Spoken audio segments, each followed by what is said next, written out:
समकालीन हिंदी कहानियों की प्रतिष्ठित लेखिका सुधा जुगरान पारिवारिक एवं सामाजिक जिम्मेदारियां निभाते हुए पिछले 25 वर्षों से लेखन में सक्रिय हैं। आज सुनिए उनकी कहानी पेंडुलम, मेरी जुबानी। मैं हूँ सीमा सिंह। विद्या ने जूते हाथ में लिए, दुपट्टा गले में लपेटा और उठकर रेत पर नंगे पांव चलने लगी। दूर क्षितिज पर थके हारे सूरज का इंतजार करती धरती से मिलन का दृश्य आह्लादित कर रहा था। संपूर्ण गगन जैसे आलोड़ित हो रहा था। सूर्यास्त जैसे इंतजार से राहत का समय है। पशु पक्षी इंसान सभी तो अपने विश्राम गृह की ओर लौटते हैं। उनके लिए इंतजार में रत आंखें सुकून पाती हैं। एक नई आशा में रात्रि का अवसान हो जाता है। एक नई सुबह इंतजार में रहती है। सुबह रूपक है आशा का, विश्वास का, खुशी का, उमंग का। लेकिन विद्या एकाएक ठिठक कर धरती के आगोश में समाते उस लाल सुर्ख गोले को भ्रमित सी निहारने लगी। पिछले 2 साल से उगने वाला यह सूरज उसके लिए कुछ भी तो नया लेकर नहीं आता। उसकी जिंदगी का संध्या काल लंबा हो चला है। रवि के जाने के साथ ही उसकी सुबह रूठ गईं, शामें रंगहीन हो गईं। अरुणोदय की लालिमा और सूर्यास्त की लालिमा का फर्क उसे अब समझ में नहीं आता। ये सोच टप से 2 शबनम की बूंदें पलकों को गीला कर गालों पर लुढ़क गईं। उसने जूते पहने और तेज चाल से चलती हुई सड़क तक आ गई। पिछले कुछ दिनों से उसका ये रूटीन सा बन गया था। शाम के 5 बजते ही उसकी उंगलियां लिफ्ट का बटन दबा देती और लगभग 30-40 मिनट की पैदल वॉक कर वो समुद्र के इस किनारे पर पहुंच जाती। उसके वापस घर पहुंचते पहुंचते अंधेरा घिर जाता था।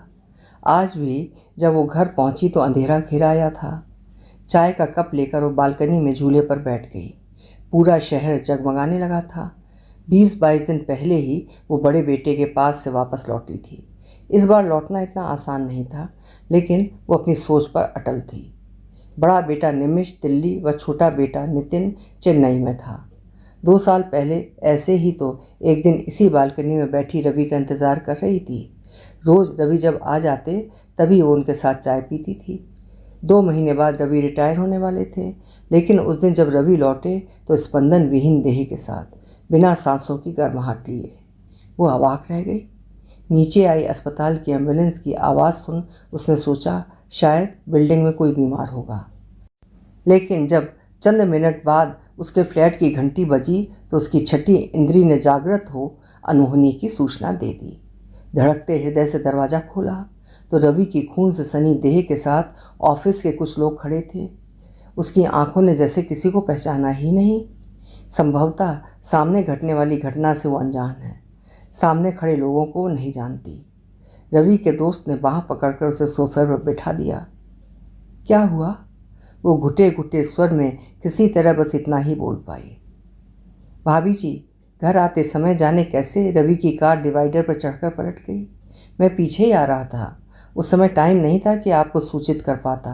भरसक प्रयत्न कर रवि की जाती चेतना को बचाने के लिए लोगों की मदद से अपनी कार में रख पहले सीधा अस्पताल ले गया। उसके बाद आपको फ़ोन किया, पर आपके फ़ोन पर घंटी ही नहीं जा रही थी।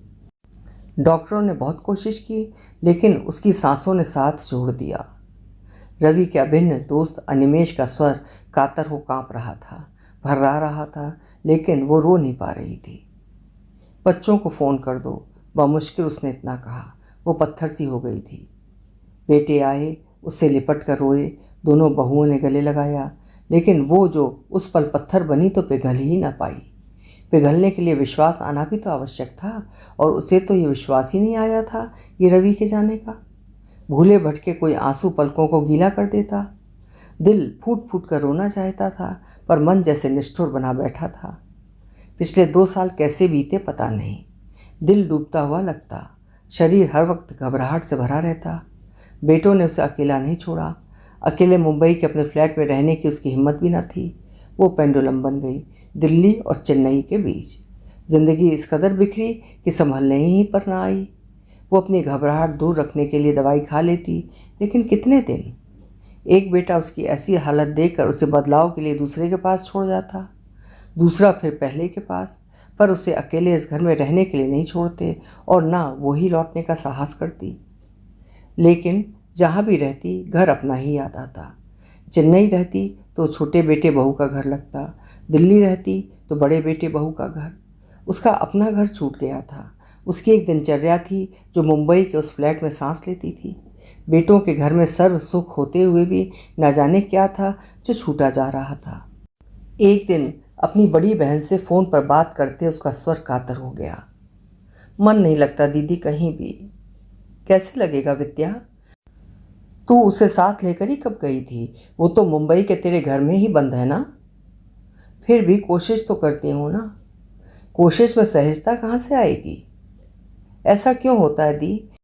माँ बाप का घर बच्चों का घर होता है, लेकिन बच्चों का घर माँ बाप का घर नहीं बन पाता।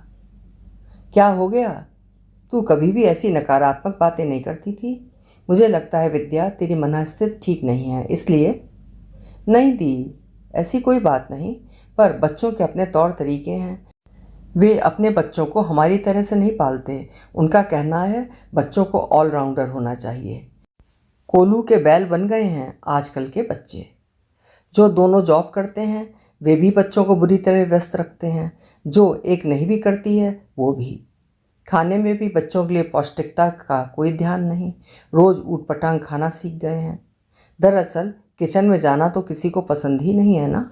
कुक ने जो बना दिया, नहीं तो बाहर से ऑर्डर करने के लिए पिज़्ज़ा बर्गर है ना। तो होने देना, उनके बच्चे उनका तरीका। और घर भी तो कुछ भी फेरबदल पसंद नहीं उनको। यूँ मेरा ख्याल रखते हैं, लेकिन मेरी उम्र अभी मात्र 58 वर्ष है। कैसे भूल जाऊँ? कैसे एक तरफा बैठी रहूँ? मुंबई में अकेले रहने की हिम्मत नहीं हो रही। बच्चों के घर में मन नहीं लग रहा है। करूँ तो क्या करूँ? ऐसा निरर्थक सा जीवन, अजीब सा डर समाता जा रहा है। विद्या भाव विह्वल सी बोली। दीदी का हृदय द्रवित हो गया।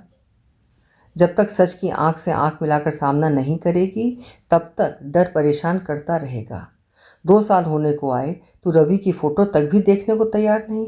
इसी कारण 13वें की पूजा भी फ़ोटो के बिना ही करनी पड़ी। विद्या को याद आया, बेटों ने पूजा में पिता की बड़ी सी फ़ोटो फूल माला डालकर रख दी थी। विद्या की नज़र पड़ी तो एक चीख के साथ बेहोश हो गई थी। वो दिन और आज का दिन रवि की फ़ोटो अलमारी से बाहर नहीं निकल पाई। हिम्मत नहीं होती थी रवि को देखने की। न जाने मुझे क्या हो जाएगा। यही है तेरा डर जिससे तू भाग रही है। अपने घर में रहने की हिम्मत कर विद्या।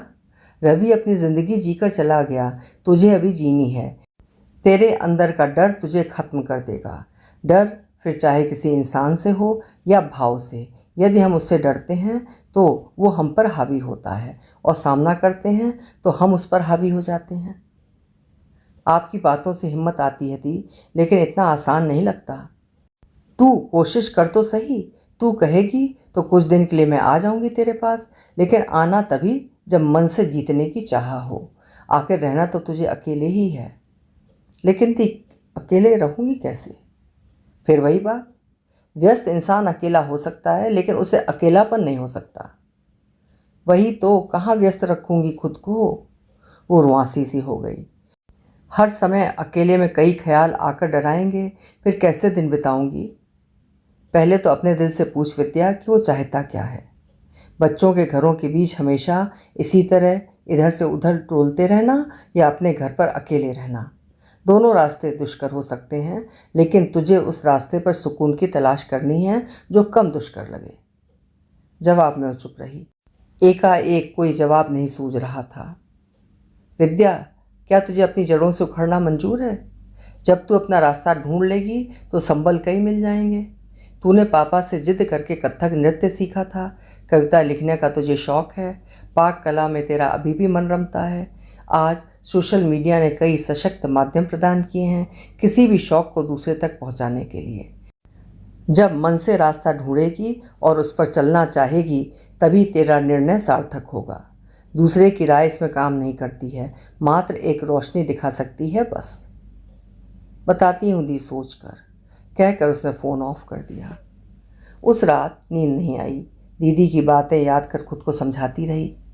मुझे डरना नहीं है, डर का सामना करना है, अकेलेपन का सामना करना है। दोनों बच्चों के घरों में कब तक यूँ डोलती रहूँगी। जड़ से उखड़ने जैसा एहसास उसे पिछले काफ़ी समय से घेरे रहा था। दीदी ने उस एहसास को शब्द दे दिए। यही तो है वो भाव जो उसे चैन नहीं लेने दे रहा। रवि के जाते ही उसका घर, उसका वजूद, उसकी दुनिया सब कुछ बिखर गई। मुंबई में अपना आशियाना सजाया था। उस घर के कोने कोने में वो है, रवि है, लेकिन रवि के जाते ही वो उखड़ गई। दीदी ठीक कह रही हैं, उसका मन कैसे नहीं लगेगा। वो तो मुंबई के अपने घर में बंद है ना। वो लगेगा तो वहीं, और लगेगा तभी जब वो सच का सामना करेगी। और सच, वो कितना भयानक है। विद्या को लगता है जैसे उसके अकेले होते ही वो सच उसे निकल जाएगा। वो जी नहीं पाएगी उस सच के साथ। लेकिन 2 साल होने को आए। जितने यत्न वो और बेटे कर सकते थे उसे फिर से जीवन की ओर लौटाने के, वो सब किए जा चुके हैं। क्या एक बार ये भी करके देख ले। पूना में दीदी हैं, शहर में उसकी इतने वर्षों की जान पहचान है। घने अंधकार में दूर दिखती रोशनी की एक किरण जैसा विश्वास है उसके पास। रात भर सोचकर उसने मन मजबूत किया और सुबह बहुत कमज़ोर मन के साथ निमिष को अपना फैसला सुनाया। कैसी बात करती हो मम्मी, कैसे रहोगी अकेली? अकेले मैनेज करना इतना आसान है क्या? अगर ड्राइविंग सीखने से पहले ही कह दोगे कि एक्सीडेंट हो जाएगा तो सीखने वाले की हिम्मत तो टूट ही जाएगी ना। इस समय मुझे तुम्हारी केयर की नहीं, सहारे की ज़रूरत है। एक बार कोशिश तो कर लेने दो निमिष, वरना तुम दोनों तो हो ही। मैं तुम दोनों के घर में पेंडुलम बनी डोलती रहूं? क्या ये अच्छा नहीं होगा कि तुम और नितिन बारी बारी से मेरे पास आते रहो? धीरे धीरे मुझे आदत पड़ जाएगी और फिर मैं अकेली कहाँ हूँ। नहीं रह पाऊँगी तो चली आऊँगी। दिल में कसक तो न रहेगी कि मैंने कोशिश नहीं की थी। लेकिन मम्मी, वहाँ अकेले, मुझे समझ में नहीं आ रहा आपका फ़ैसला। अभी तो मुझे भी समझ में नहीं आ रहा। बस इतना जानती हूँ कि मेरी जड़ें वहीं हैं। उस घर की हवा में मेरी आत्मा सांस लेती है। विद्या का स्वर इतना कातर था कि निमिष से कुछ बोला नहीं गया। वो विद्या को लेकर मुंबई आ गया। काफ़ी समय से बंद पड़े घर को रहने लायक किया। सारी सुविधाएं करके पूना मौसी को फ़ोन कर दिया। 1 हफ्ता निमिष रहा और 1 हफ्ता दीदी। उसके बाद वो भी चली गई। दीदी ने अपने रहते कोशिश की कि रवि की बड़ी सी फ़ोटो अलमारी से निकाल कर बाहर लॉबी में रख दे, लेकिन विद्या ने रखने नहीं दी। अभी नहीं दी। जिस दिन मुझे अंदर से लगेगा, जिस दिन मन को विश्वास हो जाएगा, सच का सामना करने की ताकत आ जाएगी, ये काम मैं खुद कर लूँगी। दीदी उसे कई बातें समझाकर वापस चली गई थी। पहली रात वो सो नहीं पाई। अकेले रहने का इरादा बार बार कमज़ोर पड़ रहा था। सुबह के समय आंख लग गई तो देर तक सोती रह गई। काम वाली रेशमा के बार बार घंटी बजाने से नींद खुली। दरवाज़ा खोला तो रेशमा बदहवास सी खड़ी थी। अरे बाबा रे, कैसा सोता है दीदी जी? बड़ी दीदी मेरे को बोल कर गई कि दीदी का ख्याल रखना। मैं तो पहले दिन घबरा गई। ओह नहीं रेशमा, ऐसा कुछ नहीं। रात भर सो नहीं पाई इसलिए आंख लग गई थी। कैसा नींद आएगा दीदी, अकेला दिल घबराता होगा। थोड़े दिन मेरी छोटी बेटी को अपने पास रख लो, आदत हो जाए अकेला रहने की, तब घर ले जाऊंगी। वो स्नेह से रेशमा को देखती रह गई। दिल में कहीं कुछ जुड़ा गया। इतनी भी अकेली नहीं है वो। चलना शुरू करेगी तो संबल भी मिल ही जाएंगे। शुक्रिया रेशमा, मुझे बहुत अच्छा लगा ये सुनकर। अगर नहीं रह पाई तो तेरी बेटी को अपने पास रख लूँगी, पढ़ा भी दूँगी उसे। सिर हिलाकर रेशमा अपने काम पर लग गई। रेशमा जितनी देर काम करती उतनी देर उसकी बकर बकर चालू रहती। रेशमा उसके घर में कई सालों से काम कर रही थी। उसकी बकर बकर में कभी भी रुचि न लेने वाली विद्या अब उसकी बातें ध्यान से सुनने लगी थी। दीदी उसके लिए अमेज़ॉन से काफ़ी सारी उसकी पसंद की किताबें ऑर्डर करके चली गई थीं। रेशमा 12 बजे तक काम करके जाती। जब तक वो नहा धोकर आती तब तक दीदी का फ़ोन आ जाता। दोनों बेटे भी रोज़ फ़ोन करते। बहुएं पोता पोती भी फ़ोन पर टच में बने रहते। हर रात उसका डर हल्का हल्का कुछ कुछ कम हो रहा था। शाम फिर भी परेशान करती। शाम होते उस शाम की भयावह यादें पीछा न छोड़ती। इसी ऊहापोह में एक दिन वो उठकर समुद्र के इस किनारे पर आकर बैठ गई। उसे अच्छा लगा। फिर रोज़ आने लगी। शाम का रूटीन सेट हो गया। सब कुछ मंथर गति से चलने लगा था। फिर भी कुछ ऐसा था उसके अंदर जो बाहर आने को बेचैन था। बार बार मन व्याकुल हो जाता। पता नहीं कितना रह पाएगी ऐसे। नहीं रह पाएगी तो वापस बेटों के घरों के बीच पेंडुलम ही बन जाएगी। हर दिन सोचती, लेकिन निर्णय किसी आने वाले कल पर छोड़ देती। बालकनी में बैठी वो बहुत देर से सामने फैले जगमगाते शहर को घूर रही थी। इंसान सबसे अधिक खुद से भागता है या फिर परिस्थितियों से? वो समझ नहीं पा रही थी। एक ही स्थिति परिस्थिति को लेकर सबकी प्रतिक्रियाएं अलग अलग होती हैं। इंसान अगर खुद से ना भागे तो किसी भी परिस्थिति का सामना कर सकता है। दीदी कहती है, तुझे खुद को अपने घर में रहने के लिए वक्त देना होगा। अपना जीवन अस्थिर या स्थिर बनाना तेरे अपने हाथ में है। नहीं, उसे पेंडुलम जैसी इधर से उधर उधर से इधर डोलती हुई ज़िंदगी नहीं जीनी है। स्थिरता लानी है अपने जीवन में। अपनी ऊर्जा, अपनी कोशिश सही दिशा में लगानी है। एकाएक वो उठी और बेडरूम में जाकर हिम्मत करके वो अलमारी खोल दी जिसमें रवि की बड़ी सी तस्वीर रखी हुई थी। उसने तस्वीर बाहर निकाली और बाहर लॉबी में आ गई। सामने वाले कोने पर गोल टेबल रखी थी। उसने तस्वीर का कपड़ा हटाया और आंखें बंद कर लीं। अंदाजे से तस्वीर टेबल पर दीवार के सहारे टिका दी। तस्वीर से नज़रें चुराकर उसने अगरबत्ती जलाकर स्टैंड पर लगाई और फोटो के सामने रख दी। फिर न जाने किस आवेग के वशीभूत हो सीधे रवि की आंखों में झांकने लगी। क्षण भर में ही उसके शरीर का संपूर्ण आवेग हिलोरे लेने लगा था। अंदर का 2 साल से रुका तूफान बाहर आने को बेचैन हो रहा था, पर उसकी नज़र रवि की नज़रों से हटी नहीं। अकस्मात उसका चेहरा भावों के आगोश में आ बिगड़ने लगा। तूफान के ज़खीरे आंखों में उमड़ने लगे। गंगा जमुना गालों पर प्रचंड वेग से बहने लगी। वो फूट फूट कर रो पड़ी। रोते रोते उसकी हिचकियाँ बंध गईं। उसने हिचकियाँ लेते अपना सिर फोटो के सामने टेबल पर टिका दिया। रोते रोते वो कह रही थी, अब कहीं नहीं जाऊंगी रवि, कहीं नहीं, यहीं रहूंगी अपने घर पर, तुम्हारे साथ। तुम्हारे होने का एहसास फिर से मेरे डूबे मन के खोए आत्मविश्वास को वापस ला देगा, जीने का जज्बा देगा। उसकी आंखें बरसती चली जा रही थीं, बरसती चली जा रही थीं और घनघोर बरसात के बाद की नीले आकाश की सी मन भावन पावन स्वच्छ आत्मिक शक्ति उसके अंदर पसर रही थी। टेबल से सिर उठा, आंसू पोंछते हुए वो सोच रही थी, कल सुबह से डांस की प्रैक्टिस शुरू करनी है। डांस स्कूल के बारे में जानकारी इकट्ठी करके टीचिंग के लिए अप्लाई करना है। सबसे बड़ी और अहम बात यह है कि रेशमा की बेटी को अपने पास रखकर उसकी पढ़ाई की पूरी जिम्मेदारी उठानी है। जिंदगी घसीटनी या बितानी नहीं है, बल्कि उद्देश्यपूर्ण रूप से जीनी है। अब विद्या की आंखों के अश्रु कणों में इंद्रधनुष चमक रहे थे। वो इत्मीनान से मुस्कुराते होंठों से अपने आंचल से रवि की तस्वीर को पोंछने लगी। अभी आप सुन रहे थे सुधा जुगरान जी की लिखी हुई एक सार्थक और सकारात्मक कहानी पेंडुलम। आशा है आपको पसंद आई होगी। पसंद आई हो तो लाइक ज़रूर करिएगा और चैनल को भी सब्सक्राइब कर दीजिएगा। कल फिर मिलेंगे। आपका समय शुभ हो।